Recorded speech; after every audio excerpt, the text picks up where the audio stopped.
Hello, my loves. My name is Kerri. I am from Operation Abundance HD. I am a human design specialist, shadow work coach, and here to help you today with trying to minimize anxiety as much as possible.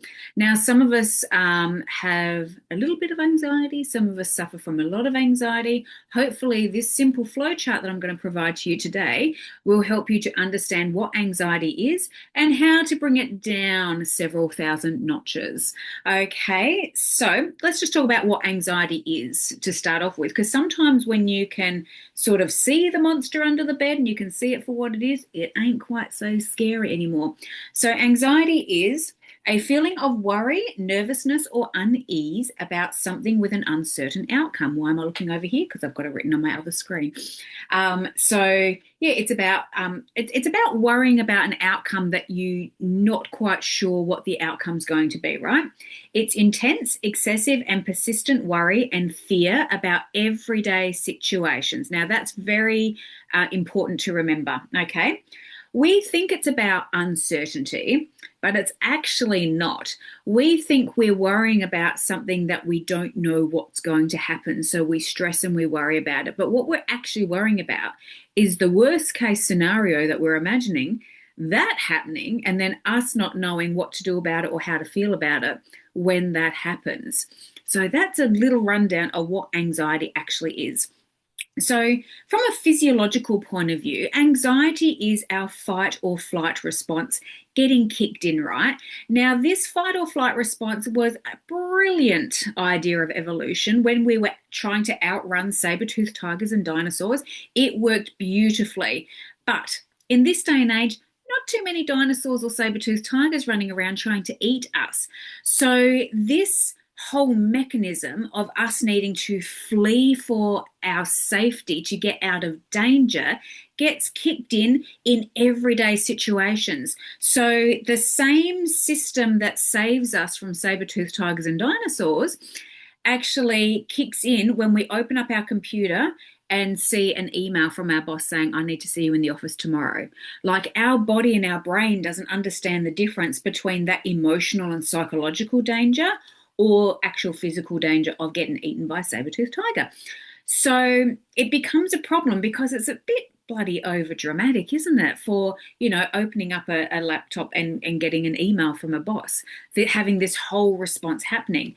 And when it continues to happen over everyday situation, it becomes a problem because our system isn't designed to be in fight or flight all the time. It's a lot for it to take on. So essentially what happens is that adrenaline is released when we sense danger. Adrenaline is released because our brain thinks, oh, we need to escape this danger. So adrenaline is released. Our hands and feet get really tingly because that adrenaline is making the blood pump to our big muscles so we can outrun the danger or the threat. It also becomes a problem because it takes away blood supply from our digestive system, because why bother digesting food if you're going to die, right? So it takes away from that. It takes away from our reproductive system, because why would we want to reproduce if we're going to die, right? Our heart is not designed to maintain this level of stress and anxiety and adrenaline all the time. So we get cardio issues as well. And also we can't think straight when we're anxious as well, because the blood supply has gone from our prefrontal executive functioning thinking logical part of our brain to the amygdala, which is just like, where's the escape? Where can we go? So that's why we don't think straight when we're feeling anxious. So it has this knock-on effect, not only when you're feeling anxious in the moment, but it can have a lot of long-term effects if we don't do something about it, right? Now, I've actually done a full masterclass on anxiety. So if you would like it, let me know and I will send it to you, or I might just link it in with all of this other stuff that I've got here for you. But what I've created for you is a simple flow chart for you to know how to minimize your anxiety pretty much immediately, certainly within 5 minutes. So I hope this really serves. So I'm just going to share my screen, and this is coming to you as a PDF for you to print out at home so you can carry it around with you. You can use it as a screensaver on your phone, whatever you would prefer, okay? So the problem with anxiety is oftentimes we just think, oh my God, I'm anxious, I'm anxious, I'm anxious, I'm anxious. And because that part of our brain that thinks is logical, is systemic, and is our executive functioning, that reduces. The only thing we think of is I'm anxious, I'm anxious, I'm anxious, I'm worried, I'm worried, I'm worried. We don't actually stop to think of what am I actually anxious about. So we short circuit ourselves all the time. I'm anxious, I'm anxious, I'm anxious, I'm anxious. And that seems to be the accepted thing these days as well. Like just you're allowed to be anxious. But we don't often complete that circuit and go, what am I actually anxious about? And can I actually do something about it? So that's what this flow sheet is going to come into play. So first and foremost, once you recognize that you know that you're feeling anxious, recognize it and go, oh, I'm feeling anxious. The first thing that you can do is to just stop and take 3 deep, slow breaths. Now, what that does, it's 2 things. What that does is that actually helps to bring you back into your body, and it stops your brain from thinking, oh, we've got to go, we've got to go, we've got to go. Because when you stop and you breathe slowly like that, your brain's kind of thinking, oh, well, the body's not moving, the body's not like running or fleeing from anything. So maybe there's not quite as much to worry about as what we thought. So it calms down the body. You may not be able to control what you're thinking in that moment, but you can always control your breath. So it helps you to bring you back into your body, give you that level of control. It calms down your body and it calms down your mind. Your nervous system takes it down a notch or two. Then when the blood supply goes from your amygdala back to your prefrontal cortex, you can actually think to yourself, what am I actually anxious about? Where is this worry coming from? Because emotions don't come out of a vacuum. They don't come out of the clear blue sky. There's usually a reason for it, unless maybe you're perimenopausal. But in that case, just breathe, and that will calm it right down, right? So what are you anxious about? So there's 3 categories that I've kind of put this into, right? So category number 1, did I stuff something up or did I upset someone? So am I the cause of what I'm worried about? Did I stuff something up somewhere along the line? If the answer is yes, yep, you stuffed something up. Okay, can I fix it? Can I make a phone call? Can I get someone to check? Is there a way of moving through it? If it's a yes, then take action on it. Do something about it. Don't sit there worrying about it if it's something that can be fixed.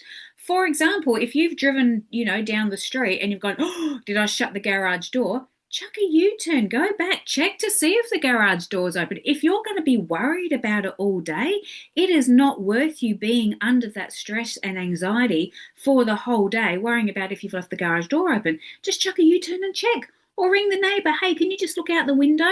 Did I shut the garage door? Like, take action. You do not have to sit in it if you can do something about it.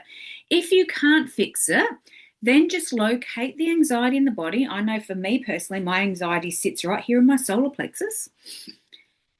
Locate it in the body. Locate where it is. And just breathe slowly in and through it. And just know that your conscious awareness of the feeling in your body and breathing into it is going to be the transformational tool that shifts it. It is as simple as that. There is always a very simple solution for complicated problems. And for anxiety, it's breathing. So if you can't do anything about it, if it is completely out of your hands, breathe through it. And your conscious awareness on it will be the thing that moves it. It might take a few minutes, but it will shift, I promise, okay?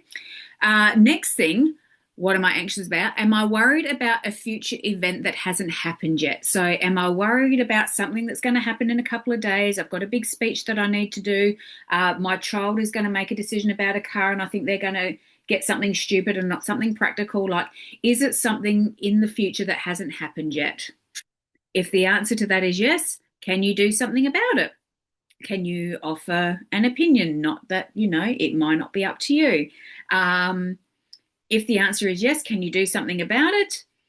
Yes, you can. If it's a speech, do you want to practice a little bit more? Do you want to run through it? Do you want to take some notes? Like, if you can take action on it, do so, because action is the antidote for anxiety if you can do something about it. But if you can't do something about it, breathe, locate it in your body, and breathe through it. And that will be the transformational tool that will shift it. Number 3, am I worried about what someone else is thinking or saying? So say you said something, you think that that person might have misconstrued it. Are people gossiping about you? Did they take something the wrong way? I sent a text, they sort of, their return text sounded a little bit like sharp. Are they worried? That's got you concerned, that's got you worried. If the answer is yes, then take action and seek clarification. Hey, your text message I felt was a little bit curt. Is there anything the matter? Did I say something wrong? Have I offended you? Like, seek clarification. There is no point in you sitting in your anxiety stew if there is something that you can do about it. Okay, so take action, and action is the antidote to anxiety. So if you can take action, do so, and you will feel so much better for it. Even if you have to have an uncomfortable conversation with someone, which I have done a 5-minute fix on that as well. Let me know if you want that one. But yeah, if you have to have an uncomfortable conversation, have the uncomfortable conversation. At least then it is over and you're not sitting in anxiety. If you can't do anything about it, locate it in your body, bring awareness to the feeling, and breathe. And that will shift it. So that is the flow sheet. Very, very simple. If you can take action, do so. If you can't, sit with it, breathe through it, and that will be the transformational tool that will shift it. What I've also included in the handout as well is a little thing called the circle of control. So this circle of control is all about, it just brings to your awareness, because a lot of the reason why we go into anxious feelings is because we want to be able to control something. That feeling of being able to control something gives us safety and comfort. So this circle of control is just a reminder of the things that we do have control over and the things that we don't have control over. Now, for those of you who are, a little bit control freakish and want to control things, this could put you into anxiety because you're like, what? I can't control other people's opinions. I can't control, other people's lifestyle. I can't control that. No, you can't. But what it can also do is it can be amazingly liberating because you can't control it. So release it. Let it go. There is no point putting anxiety and energy into the things that you have absolutely no say over in the first place. So you can concentrate that energy on something a little bit more useful. Remember that you cannot worry yourself into a better outcome. It is impossible, okay? So you can't worry yourself into a better outcome.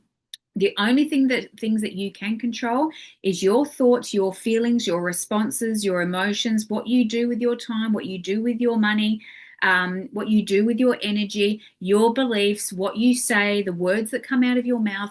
Those things you can control. Anything else, release it, surrender it. It is not worth your energy trying to control it because it is futile. You've got no control over it anyway. So I hope that 5-minute fix has helped. It's actually been like a 14-minute fix now, but there was a lot in there. So I hope that it has helped. And let me know how you go, because I would love to hear. And if there is any 5-minute fix that you would like me to do, let me know. And if you would like to work together, I am a phenomenal human design expert, and I use that in my shadow work coaching. If you have got any issues around people pleasing, control, anxiety, perfectionism, or you just know that you're not living the life that you could be and you don't know what's stopping you, there will be a reason for it. And I can see the patterns and I can move you through it. So if you would like to work with me, please fill in the application form. I would love to hear from you and have a conversation around how we can work together to allow you to have the best, most calm, passion-filled life possible. That's what I'm here for. Okay. So I would love to hear from you, and I will be hopefully seeing you soon. Okay. Bye.